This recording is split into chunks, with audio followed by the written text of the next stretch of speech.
Hello everyone, कैसे हैं आप सब। एक बार फिर से आपके अपने यूट्यूब चैनल ऑनलाइन केमिस्ट्री में आपका बहुत बहुत स्वागत है। पिछले वीडियो में हमने शून्य कोटि की अभिक्रिया और छद्म या आभासी प्रथम कोटि की अभिक्रिया के बारे में पढ़ा था। आज का वीडियो भी बहुत ज़्यादा इम्पोर्टेंट है।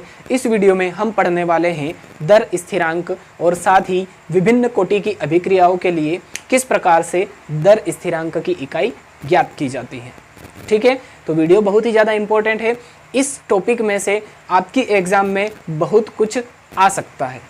ठीक है, तो इम्पोर्टेंट है, ध्यान दीजिएगा। कंसंट्रेशन एंड तक आपको बनाए रखना है, वीडियो स्किप बिल्कुल भी नहीं करना है।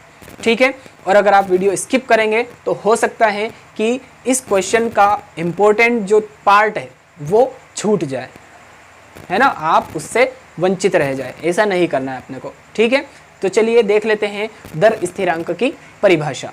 क्या लिखा है कि अभिकारकों की इकाई सांद्रता पर, है ना, ध्यान दीजिएगा, इकाई सांद्रता पर किसी अभिक्रिया की दर दर स्थिरांक कहलाती है ना। अभिकारकों की इकाई सांद्रता पर किसी अभिक्रिया की दर दर स्थिरांक कहलाती है। सिंपल सी डेफिनेशन है इसकी। अब इसे K से प्रदर्शित किया जाता है ना, कैपिटल K से प्रदर्शित किया जाता है। और भिन्न भिन्न कोटि की अभिक्रियाओं के लिए दर स्थिरांक की इकाई का मान भी भिन्न भिन्न होता है। यानी कि प्रथम कोटि की अभिक्रिया, द्वितीय कोटि की, तृतीय कोटि की, शून्य कोटि की, इन सभी अभिक्रियाओं की कोटि के लिए K का मान या दर स्थिरांक का मान हमेशा भिन्न भिन्न होगा, अलग अलग होगा। ठीक है, यहाँ तक आप सभी को आई थिंक क्लियर है। अब प्रथम कोटि की अभिक्रिया के लिए दर स्थिरांक यानी कि K की इकाई क्या होगी। प्रथम कोटि की अभिक्रिया के लिए दर स्थिरांक यानी कि K की इकाई। अब इसको समझने से पहले हम यहाँ पर थोड़ा सा ये जो इम्पोर्टेंट टॉपिक है वो क्लियर कर लेंगे। अगर इसको हमने समझ लिया तो हम ये वाला जो टॉपिक है बहुत ही आसानी से क्लियर कर पाएंगे, है ना। किसी भी अभिक्रिया की कोटि के लिए K का मान दर स्थिरांक की इकाई आसानी से ज्ञात कर सकेंगे। ठीक है, तो पहले यहाँ पर अपने को कंसंट्रेशन से देखना है। क्या लिखा है कि एक सामान्य अभिक्रिया की कोटि n है, तो है ना, एक कोई भी जनरल ऑर्डर ऑफ रिएक्शन हमने सपोज कर ली कि n है ना। अभिक्रिया की कोटि, एक सामान्य अभिक्रिया के लिए अभिक्रिया की कोटि क्या है, n है, स्मॉल n है। तो R is equals to K C की पावर n। अब यहाँ पर ये जो स्क्वायर ब्रैकेट में C लिखा है ना, यहाँ पर ये जो C है इसको हमने मान लिया है कि ये कोई भी अभिकारक है ना। और स्क्वायर ब्रैकेट क्या है, उसकी सांद्रता है, मोलर सांद्रण है ना। तो ये किसी भी अभिकारक की मोलर सांद्रता है और इसकी अभिक्रिया की कोटि कितनी है, n है। ठीक है, यहाँ तक क्लियर है, कुछ भी नहीं कराए हमने। पिछले वीडियो में हम क्या करते थे, R बराबर K, A की पावर हम 1 या A की पावर हम 2 इस तरह से यूज करते थे। तो यहाँ पर 1 या 2 ना लिखते हुए हमने क्या लिख दिया कि उस अभिक्रिया की कोटि कितनी है, n है। और यहाँ पर A की जगह हमने यूज कर लिया C। ठीक है, बाकी तो एज इट इज ही है। तो हमने चेंज क्या किया, यहाँ पर ये जो A था इसकी जगह हमने C लिख दिया, और n था तो उसकी सॉरी यहाँ पर हमने हम 1 या 2 यूज कर रहे थे जो भी, तो उसकी जगह हमने n लिख दिया। बस फर्क इतना सा है। ठीक है, तो R बराबर K, C की पावर कितनी हो गई, n हो गई। अब यहाँ से हम K की वैल्यू निकाल लेंगे। K क्या है, यहाँ पर दर स्थिरांक है, तो दर स्थिरांक की इकाई ही तो चाहिए हमें, है ना। तो K की जो वैल्यू है वो क्या हो जाएगी, K is equals to R upon C की पावर n, है ना। ये थोड़ा सा सही लिख देता हूँ मैं वापस से, R is equals to K C की पावर n। ठीक है, इस दर समीकरण से या रेट लॉ से, है ना, दर नियम से हमने K की वैल्यू निकाल ली। K की वैल्यू क्या हो जाएगी, R अपॉन में क्या हो जाएगा, C की पावर n। अब यहाँ पर ये जो सिंबल है इनको क्या कहते हैं, यहाँ पर लिखा है, जहाँ K बराबर क्या हो जाएगा, दर स्थिरांक, R क्या है, अभिक्रिया की दर, है ना। अब C की पावर n ये क्या है, मोलर सांद्रण है, किसी भी अभिकारक का मोलर सांद्रण है। ठीक है, अब हमें पता है कि R की इकाई क्या होती है, mole litre inverse second inverse, या मोल प्रति लीटर प्रति सेकंड भी होता है ना। हमने अभिक्रिया की दर में यहाँ पर सेकंड की जगह क्या लिखा था, टाइम लिखा था, है ना, टाइम लिखा था या समय लिखा था। तो समय की इकाई क्या होती है, ऐसा यूनिट होती है सेकंड, तो इसलिए हमने यहाँ पर सेकंड लिख दिया है और कुछ नहीं है। ठीक है, और जो कॉन्सेंट्रेशन होती है, सांद्रता होती है, सांद्रता की इकाई क्या होती है, मोल पर लीटर या मोल लीटर इनवर्स, ये तो आपको अच्छे से पता है ना। तो ये दोनों जो इकाइयाँ हैं ये आपको याद रखना बहुत ही ज़्यादा जरूरी है, मोस्ट इंपॉर्टेंट है ना, के की वैल्यू निकालने के लिए। चलिए यहाँ तक क्लियर हो गया आपको, है ना। ये वाला जो फॉर्मूला है K is equals to R upon C की पावर एन, ये बहुत ही ज़्यादा इंपॉर्टेंट है के की वैल्यू निकालने के लिए। तो ये और ये दोनों इकाइयाँ आपको अच्छे से क्लियर होनी चाहिए, ठीक है। चलिए अब देख लेते हैं हम कि प्रथम कोटि की अभिक्रिया के लिए दर स्थिरांक यानी कि के की इकाई क्या होगी। अब R इज इक्वल्स टू के सी की पावर 1, देखिए ये जो n था, n की जगह अगर प्रथम कोटि की अभिक्रिया है तो n की वैल्यू क्या होगी, अगर प्रथम कोटि की अभिक्रिया है तो n की वैल्यू 1 होगी, है ना। तो n की जगह हमने क्या लिख दिया, 1। 1 क्यों लिखा, क्योंकि प्रथम कोटि की अभिक्रिया है। चलिए अब यहाँ से हम k की वैल्यू कैलकुलेट करेंगे, है ना, k के लिए फॉर्मूला बना लेंगे। तो क्या हो जाएगा, k बराबर r c की पावर 1, ये वाला फॉर्मूला, k बराबर r अपॉन c की पावर n, तो c की पावर हमने 1 लगा दी। 1 क्यों, फिर से प्रथम कोटि की अभिक्रिया है ना। चलिए अब r की इकाई क्या है, mole litre inverse second inverse, देखिए r की इकाई mole litre inverse second inverse. अब अपॉन कॉन्सेंट्रेशन की इकाई क्या है, मोल लीटर इनवर्स, तो ये हमने मोल लीटर इनवर्स यहाँ पर लिख दिया है। चलिए अब मोल लीटर इनवर्स से मोल लीटर इनवर्स कैंसिल हो गया, तो अब हमारे पास क्या बचा, सिर्फ सेकंड इनवर्स। तो जो k की वैल्यू है वो आ जाएगी हमारे पास सेकंड इनवर्स। तो इस प्रकार से प्रथम कोटि की अभिक्रिया के लिए दर स्थिरांक यानी कि k की इकाई क्या हो जाएगी, सेकंड इनवर्स, ठीक है। तो देखिए ये वाला जो फॉर्मूला है हमने यहाँ पर अप्लाई किया है, तो बहुत ही ज़्यादा इंपॉर्टेंट चीज़ है, इसको ऐसे लाइटली नहीं लेना है हमें, है ना। जो भी चीज़ें मैं आपको वीडियो में बताता हूँ बहुत ही ज़्यादा इंपॉर्टेंट होती है आपके लिए, ठीक है। तो स्किप भी नहीं करना है, पूरा वीडियो देखना है, ठीक। तो ये बातें आपको क्लियर हो गई थी। इसके बाद हमने प्रथम कोटि की अभिक्रिया के लिए दर स्थिरांक की इकाई किस प्रकार से निकाली ये आपने देख लिया है। चलिए अब द्वितीय कोटि की अभिक्रिया के लिए k की इकाई क्या हो जाएगी, फिर से यही फॉर्मूला हम अप्लाई करेंगे। अब यहाँ पर n की जगह क्या हो जाएगा, 2 हो जाएगा। 2 क्यों होगा, क्योंकि द्वितीय कोटि की अभिक्रिया है ये।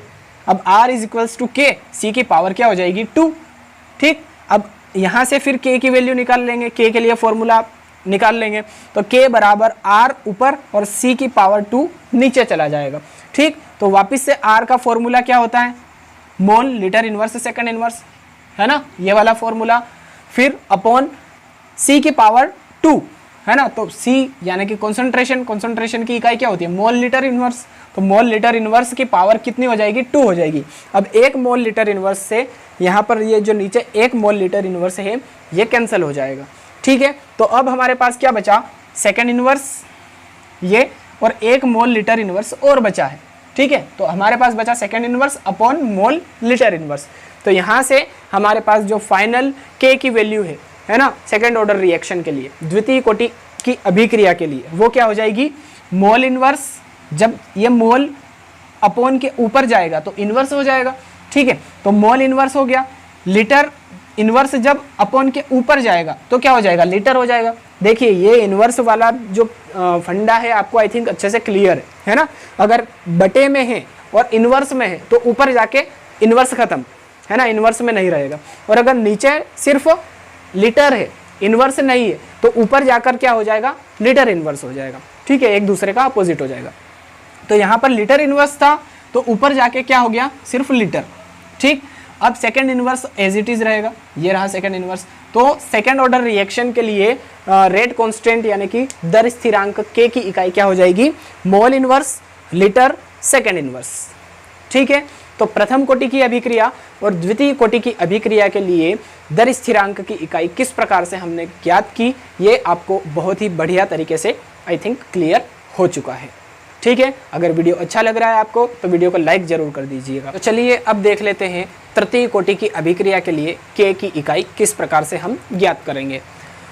तो r is equals to k c की पावर 3, 3 क्यों लिखा है यहाँ पर, क्योंकि ये तृतीय कोटि की अभिक्रिया है। तो n की जगह हम क्या लिख देंगे, 3 लिख देंगे, वो जो मैंने फॉर्मूले लिखे थे उनको मैंने अभी रफ कर दिया है आपके लिए, है ना, आपकी प्रैक्टिस थोड़ी अच्छी हो जाए इसके लिए मैंने उनको अभी रफ कर दिया है। उनको याद रखना है आपको, क्योंकि वहाँ वो जो फॉर्मूले हैं वो यहाँ पर अप्लाई होंगे इसलिए, ठीक है। तो R इज इक्वल्स टू के, C की पावर 3 हो जाएगी। 3 क्यों हो गई? क्योंकि तृतीय कोटि की अभिक्रिया है, ठीक। तो यहाँ से K के लिए फॉर्मूला निकाल लेंगे हम, K is equals to R और C अपॉन में चला जाएगा तो ये हो जाएगा C की पावर 3।